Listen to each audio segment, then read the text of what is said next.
पाहताय खरा सामना न्यूज, माध्यम डिजिटल, बातमी अस्सल।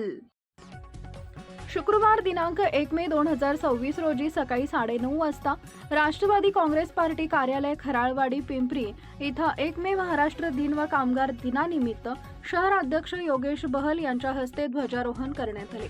महाराष्ट्र दिनानिमित्तानं कार्यकर्त्यांसमोर आपले भाषण करताना ते म्हणाले की महाराष्ट्र हे देशातील एक प्रगत राज्य आहे व महाराष्ट्र हे अखंड राज्य असून महाराष्ट्रासाठी 105 हुतात्मे शहीद झालेत, त्यांना देखील मी अभिवादन करतो। तसेच कामगार दिनानिमित्त कामगारांचा देखील गौरव होणं आवश्यक आहे, कारण कामगारांनी देशाच्या विकासासाठी खूप मोठं योगदान दिलेलं आहे। तसेच आज महाराष्ट्र दिनानिमित्त महाराष्ट्र राज्याला मी मानाचा मुजरा करतो। तसेच तथागत भगवान गौतम बुद्ध जयंती बुद्ध पौर्णिमा निमित्त सर्वांना शुभेच्छा देतो।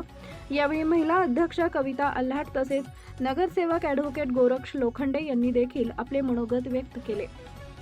यावेळी शहर अध्यक्ष योगेश बहल, विरोधी पक्षनेते भाऊसाहेब भोईर, महिला अध्यक्ष कविता अल्हाट, कार्याध्यक्ष फजल शेख, विजय लोखंडे, माजी नगरसेवक सतीश दरेकर, ॲडव्होकेट गोरक्ष लोखंडे, मायला खत्री, प्रदेश उपाध्यक्ष ज्ञानेश्वर कांबळे, प्रदेश मुख्य संघटक सेवादल प्रमोद साळवे, प्रदेश सरचिटणीस राजेंद्र सिंग वालिया, सेवादल अध्यक्ष ज्ञानेश्वर उर्फ माऊली मोरे, सामाजिक न्याय अध्यक्ष संजय अवसरमल, कामगार सेल अध्यक्ष युवराज पवार, झोपडपट्टी सेल अध्यक्ष रवींद्र ओव्हाळ, उद्योग व्यापार सेल अध्यक्ष श्रीकांत कदम, वरिष्ठ महिला अध्यक्ष कविता खराडे, खजिनदार दीपक साकोरे, शहर उपाध्यक्ष अकबर मुल्ला, संपत पाचुंदकर, तुकाराम बजबळकर, भाग्यश्री मस्के, दीपक पानसरे, शमा सय्यद, राजू क्षीरसागर, राजू चांदणे, अलंकार हिंगे, प्रवीण पिंजल, अभिजित अल्हाट, चतुर आहेर, बाबासाहेब चौधरी, सुरविंदर सिंग बाला, दिनकर मिश्रा, कुमार कांबळे, सचिन गायकवाड, राम खरात, सचिन शिंदे, धनाजी तांबे, सुनील अडागळे इत्यादी मान्यवरांसह अनेक पदाधिकारी व कार्यकर्ते